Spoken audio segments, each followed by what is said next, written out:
오늘은 로마서 9장 말씀입니다.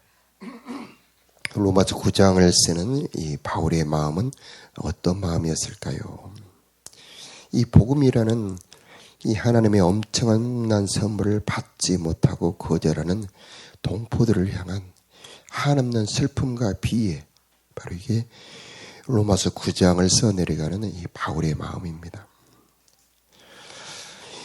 3장에 보면은 빚값을 지불하여 진노에서 벗어나게 하는 이 의롭다함의 은혜. 5장에 보면은 하나님과 화목을 누리는 은혜에 들어가는 선물의 은혜. 6장에 보면 죄가 주관치 못하게 하는 은혜. 8장에는 우리가 어제도 봤습니다만 엄청난 이 성령이라고 하는 이 선물. 이런 엄청난 선물들을 자기 사랑하는 동포들이 받지 못하는 그 안타까운 마음, 이게 바울의 마음입니다. 여기서 우리도 정말 우리가 복음을 안다면, 그 복의 여러분을 안다면 내 사랑하는 형제, 자매, 정말 사랑하는 사람들이 이 복음을 받아야 되지 않을까? 정말 이 복음을 어떻게 전할까? 그들이 복음을 거절할 때 그들 내 마음이 얼마나 아픈 마음일까? 우리는 바울의 마음을 느껴보아야 되겠습니다.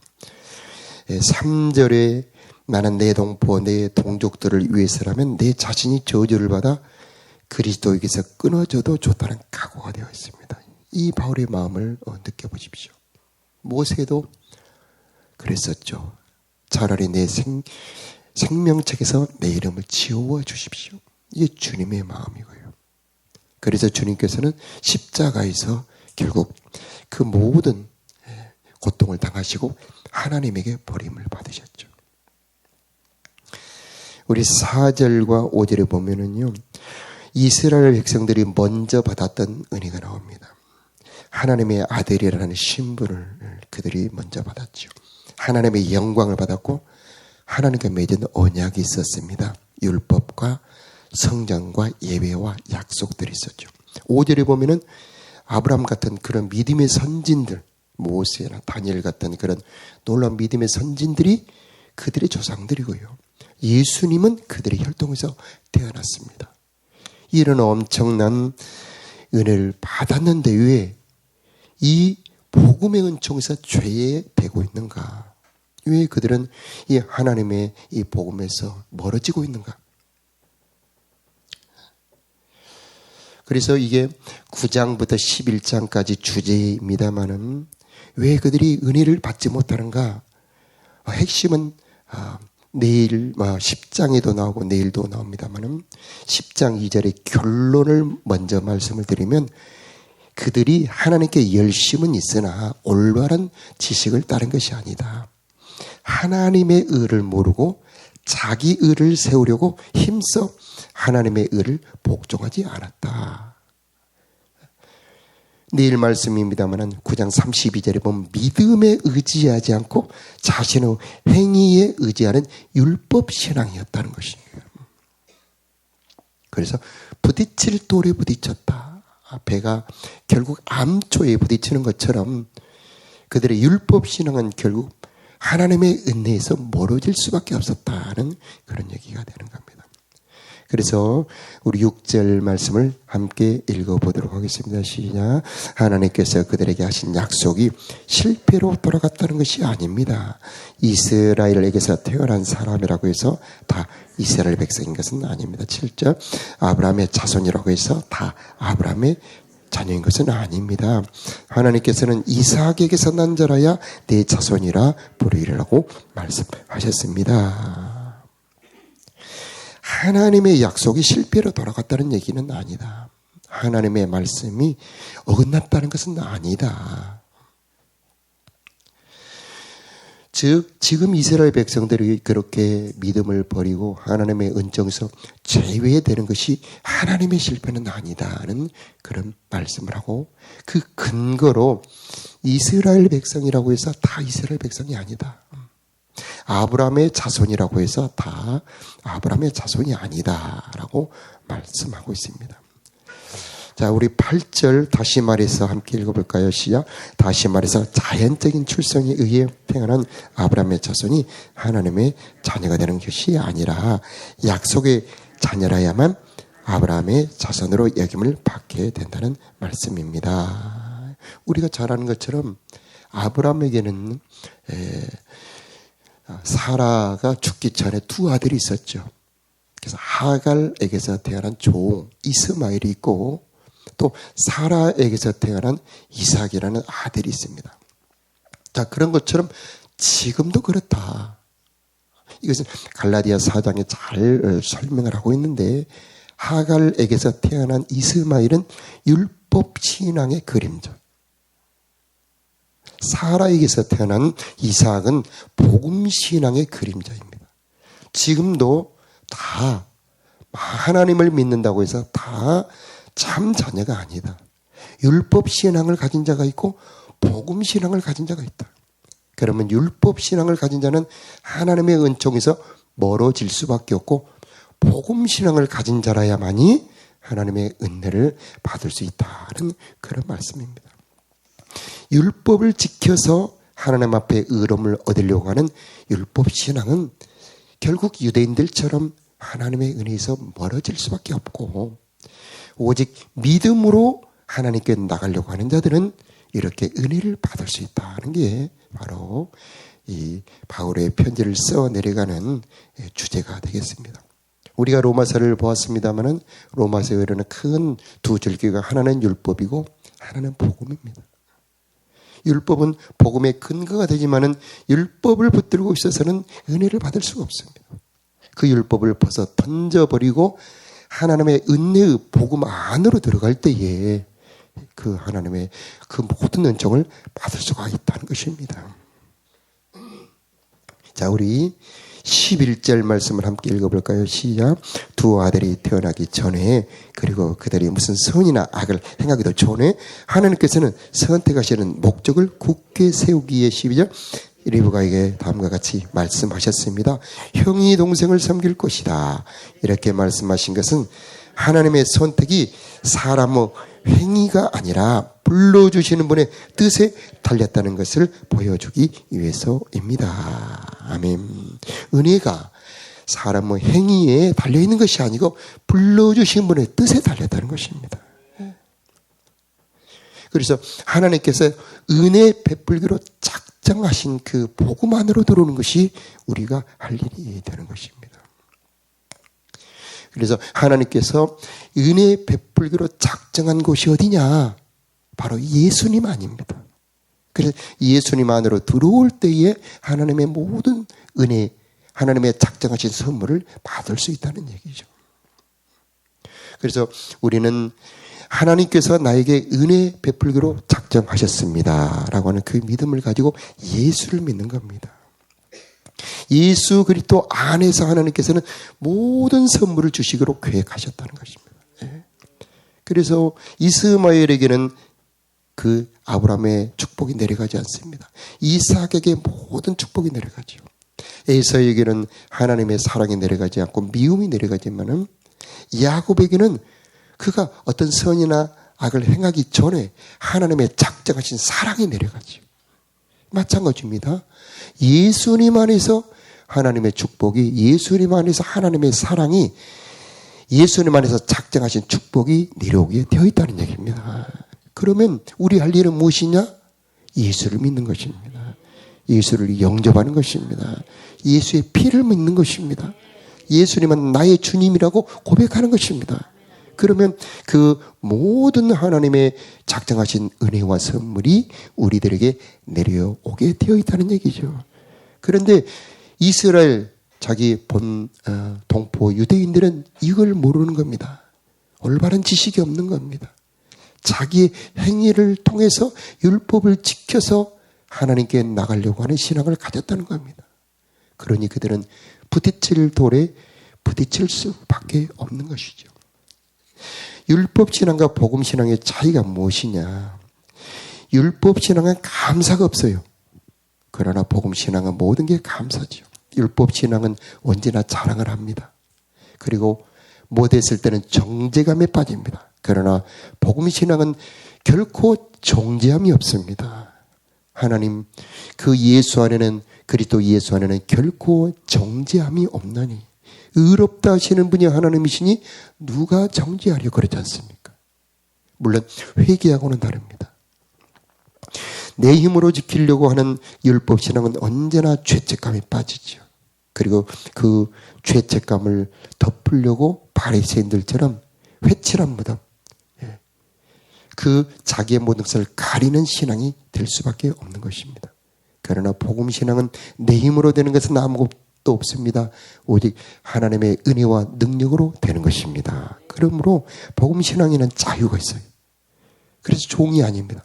율법신앙은 언제나 종이죠. 복음신앙은 하나님의 은총을 의지하기 때문에 언제나 기쁩니다. 언제나 넉넉하게 넘치게 되어 있어요. 모든 것이 풍성합니다.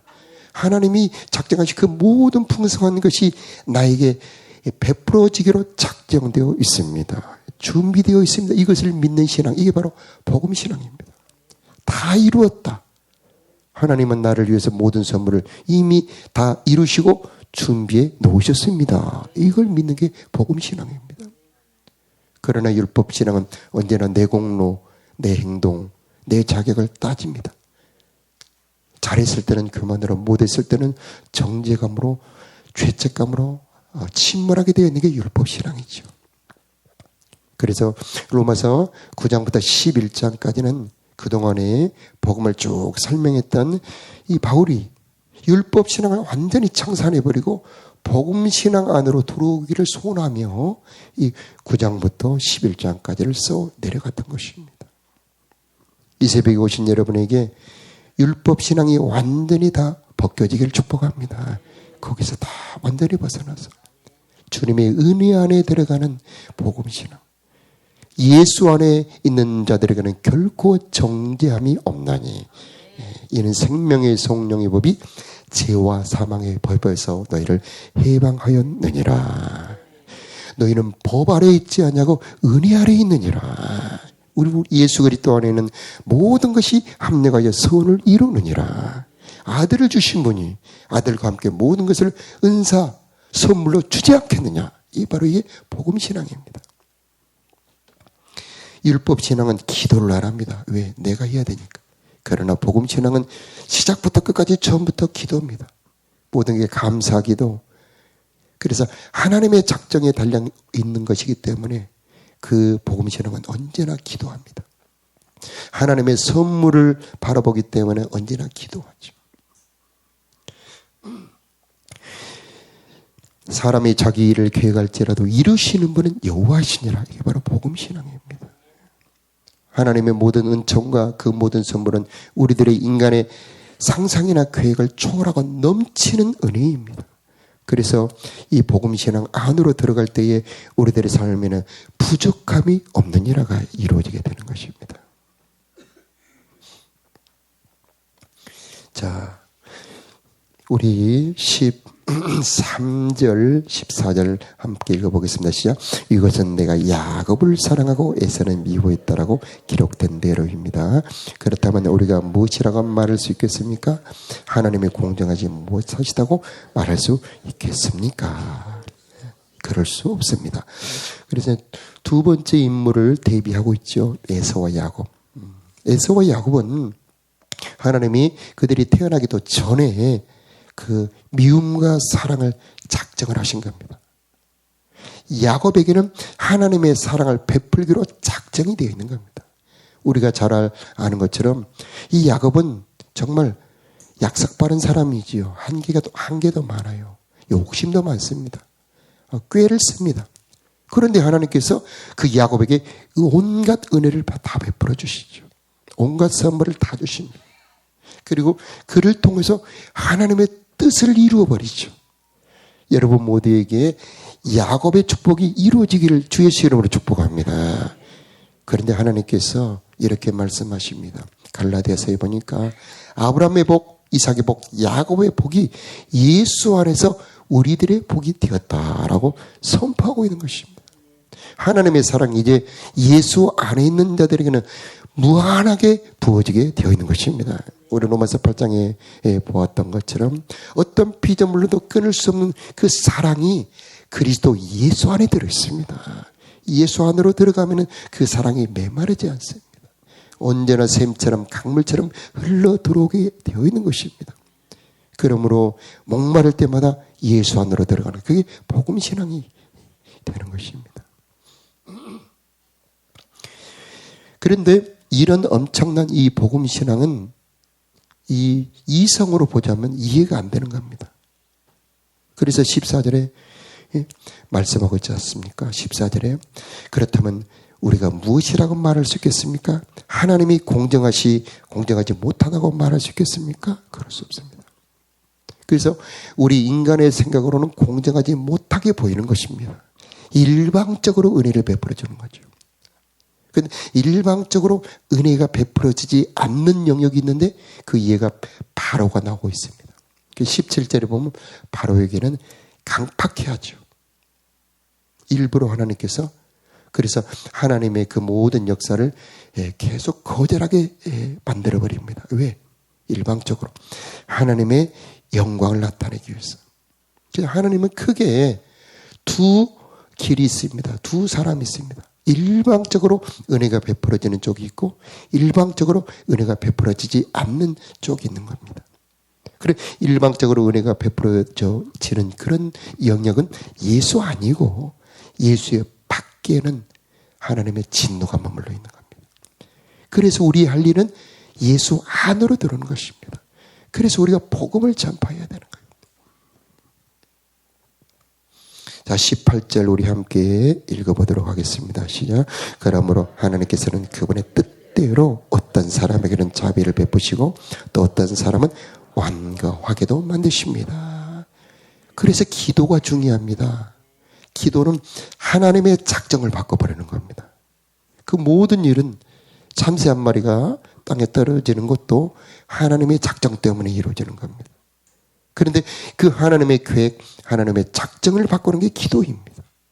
이 새벽에 오신 여러분에게 기도의 권세가 있음을, 기도의 권세를 받으셨음을 기억하시기 바랍니다.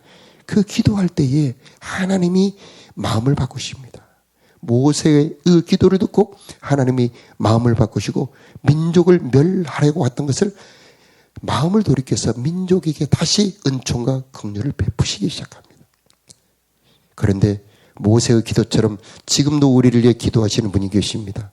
하나님 보좌 우편에서 우리를 위해 친히 간구하시는 분 예수 그리스도. 그 예수님의 기도 때문에 우리들에게 계속 은혜가 부어지게 되어 있는 것입니다. 장마비처럼. 그리고 그 기도에 동참하는 것이 바로 우리들의 기도이죠. 여러분, 기도의 세계에 깊이 들어가는 이 새벽이 되시길 바랍니다. 로마서를 하면서 율법 신앙이 다 여러분의 마음속에 다 부셔지길 바라요. 나도 모르는 사이에 율법 신앙이 들어있습니다. 율법 신앙의 증거 중에 하나가 남을 비판하는 겁니다.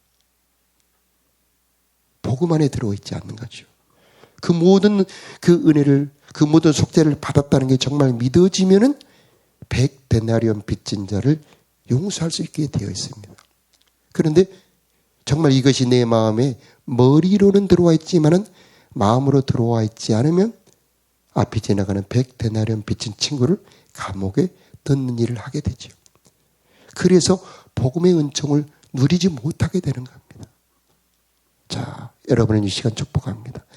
나도 모르는 사이에 조용히 들어있는 율법 신앙이 다 아버지 산산이 깨어지게 하여 주시옵시고 우리들의 마음 생각 전체가 내 마음 전체 내 생각 전체가 복음 신앙으로 변화되게 하여 주시옵소서.